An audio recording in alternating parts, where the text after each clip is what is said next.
All right, the next thing we're going to do, I would say, is one of the most used.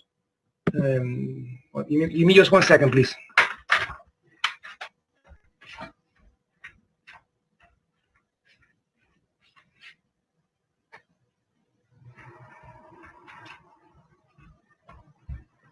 Okay. The formula that we're going to learn in a couple of minutes, which is called the break-even formula, I think is one of the most valuable formulas that you're going to learn in this accounting class. Okay. The break-even formula is a formula, a very simple formula, nothing to memorize, that will tell the business owner how many units he needs to manufacture to be able to end up with net income 0. Again, this is the second accounting class. I hope you know what net income is. So if we're trying to get a formula where the net income is equal to 0, we basically need sales to be enough, enough sales to pretty much cover all your expenses and all your costs of manufacturing. So the cost, sales minus the cost of manufacturing minus all your expenses, income 0. So I'm going to give you a very simple formula that hopefully makes a lot of sense, that you won't have to memorize, that will tell you how many units or how much you need to sell. So at the end of the accounting period, your net income is 0. And some of you might be saying, but why would that be useful?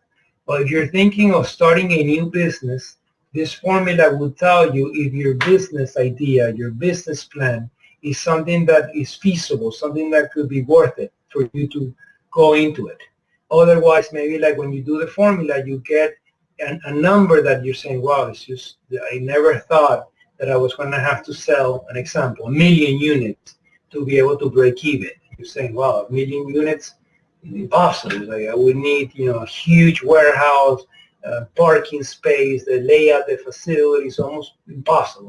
So then you go into something else. You decide that you're not going to do this. Okay? Or you go into, wow, 1 million units is a lot, but how about if I reduce the cost of the rent? Or how about if I reduce the cost of the factory overhead, because I might be able to use machinery and make more units and reduce my cost, therefore I don't have to sell 1 million units.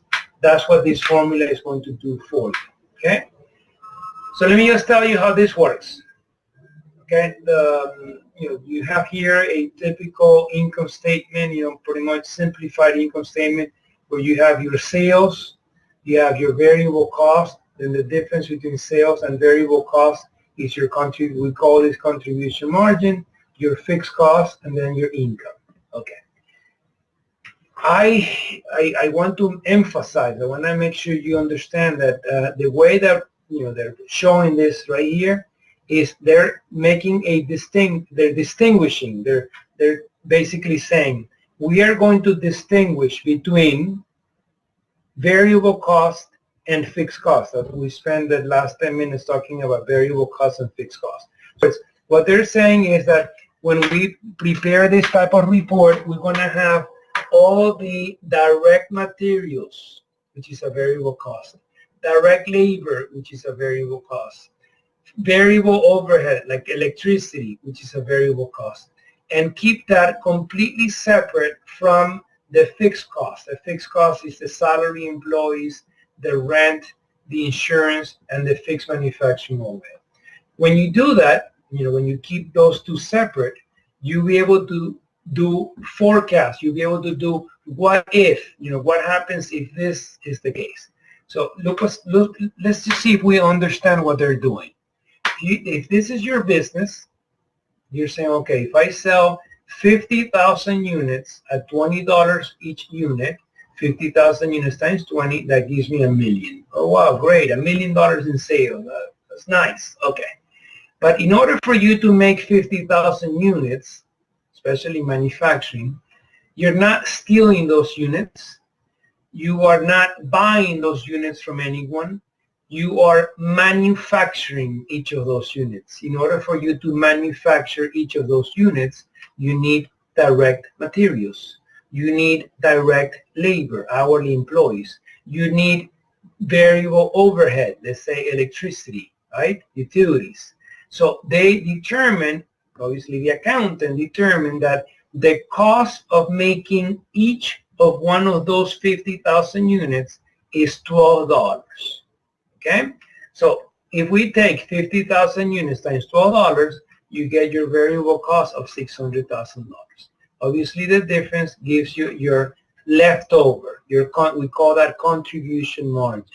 So if this is your business, you know that if you sell $1 million, you're going to have to obviously incur costs of direct materials, direct labor, variable overhead of $600,000, and you're going to get a leftover contribution margin of $400,000. Now, the fixed cost, remember, is the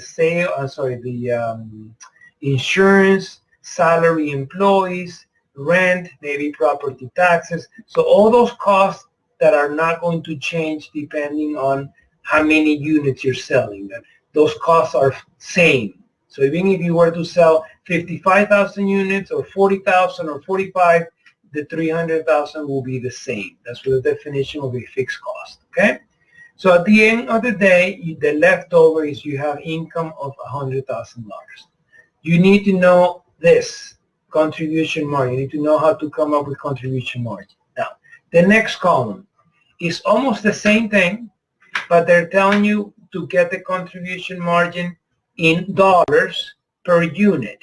So all you need to do is look at the selling price per unit, variable cost per unit, and then the leftover is the contribution margin per unit. So this was the contribution margin in dollars.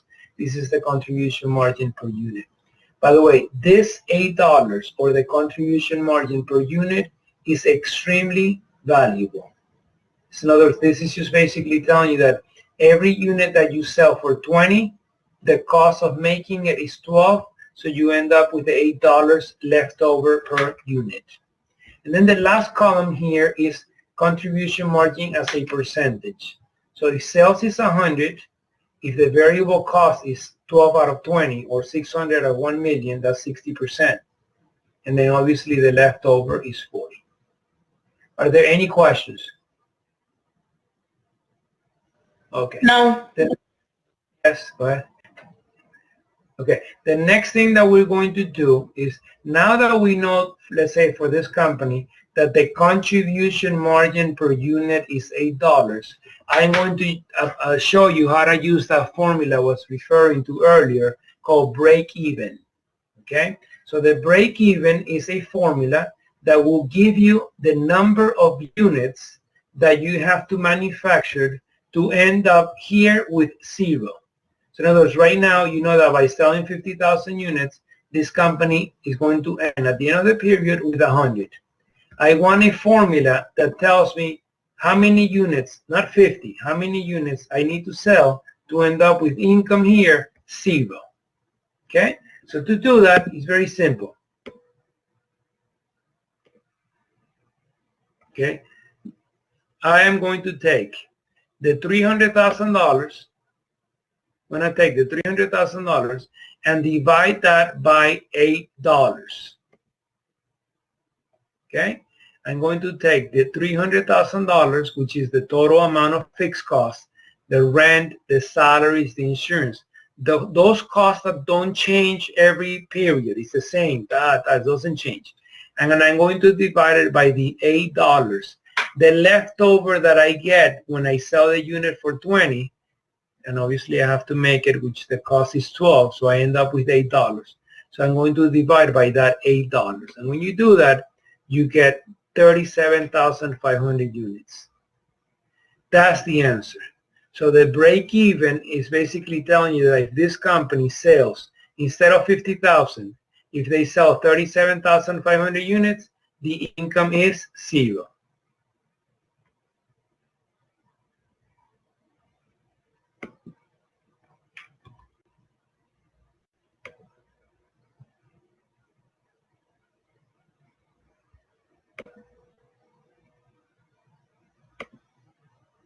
Let me show you. Okay, let's see if this formula works. Okay.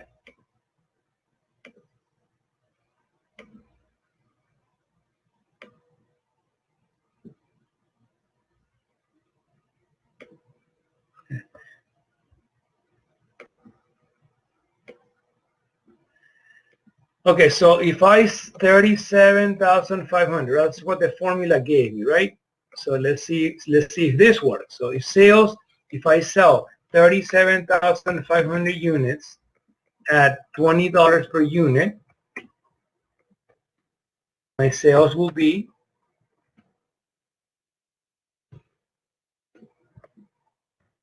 $750,000, right?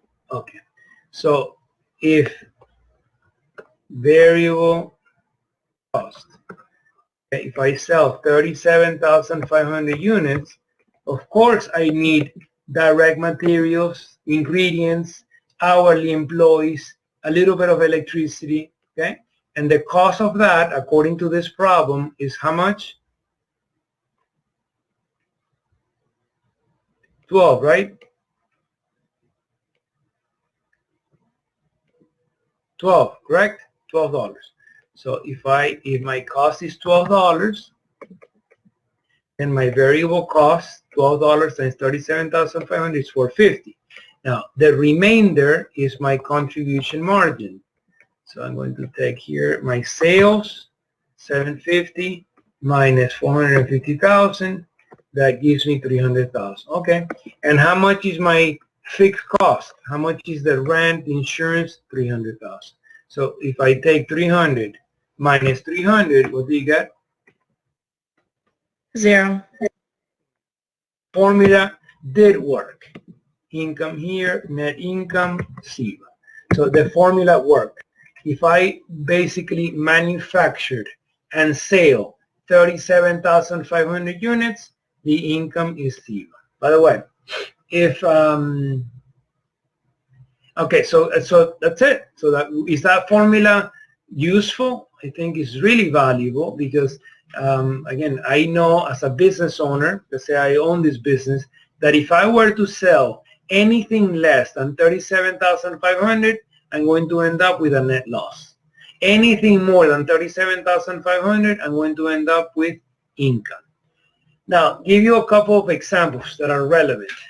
If you're thinking of buying this business, let's just say the owner of this business places an ad saying, established business that is currently breaking even is for sale. Excellent opportunity for someone to buy it. What do you think will be one of the key questions that you will ask? And it has to do with this fixed cost. So again, the owner of this business is saying that they're breaking even and it's an excellent opportunity for somebody to buy it, to buy this business and take over. What will be a valuable question? What do you think will be very relevant? Maybe give you a hint. Why would someone buy a company that is just barely breaking even and it has income of 0? That's what break even means. Because of the potential. People are always talking about potential. So maybe you can ask to see what's your sales history. Maybe start. Okay. Very good. Yeah, that's a good point. Or maybe okay, give me another example.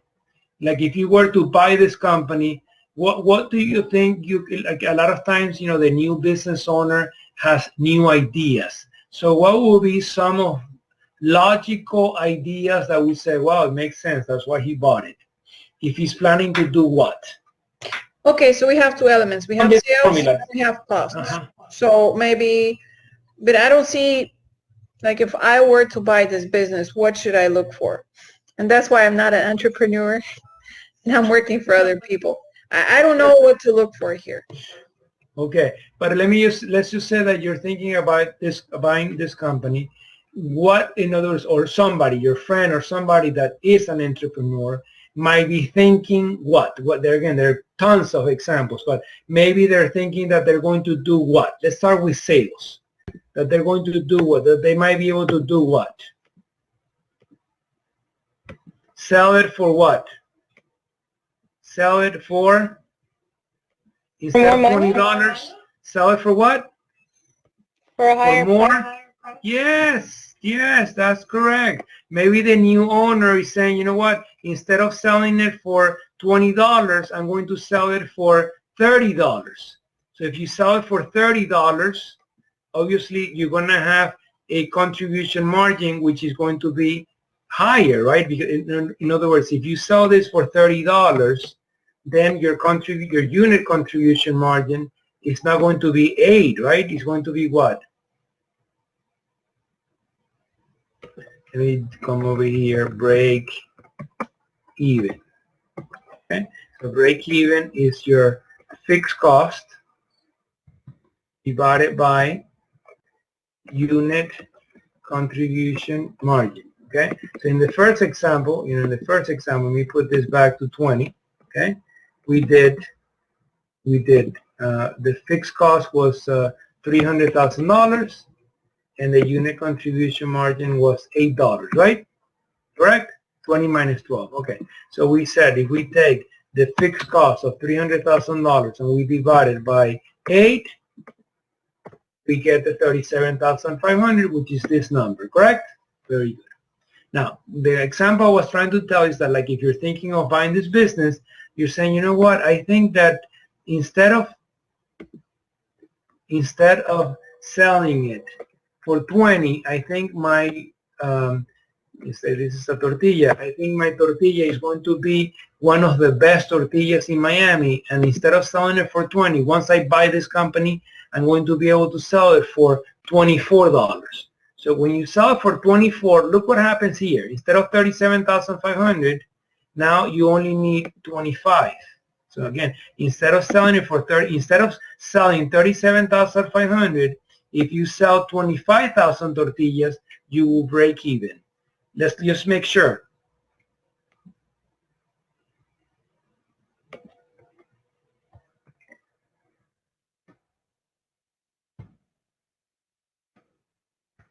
So for instance, if you were to sell 25,000, we put here 25.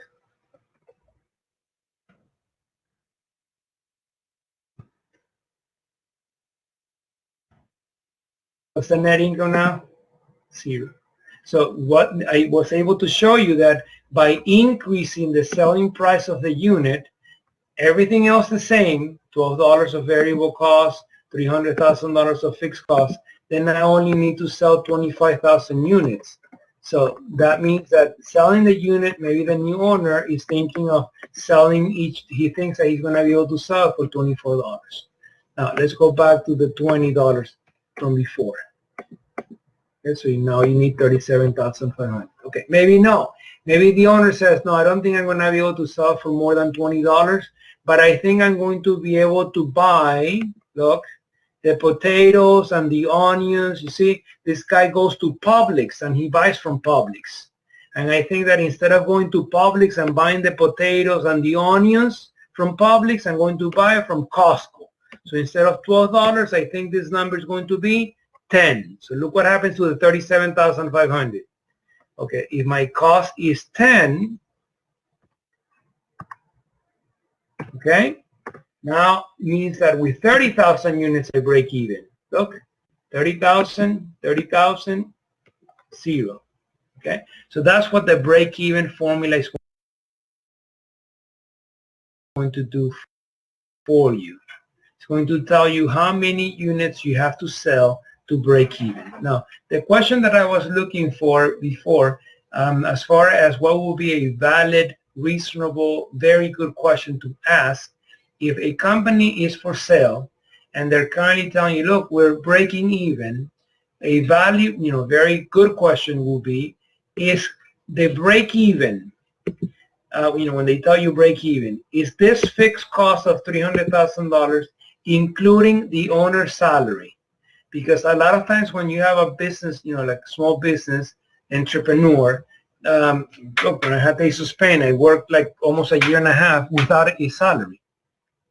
So yeah, maybe it's breaking even, but the owner's salary is not included in this $300,000. So it's breaking even without the owner's salary. So it would be nice if it's breaking even and you end up with net income equals 0, but the owner's getting paid a decent salary, then although the net income is 0, that's not that bad. No. The next thing we're going to do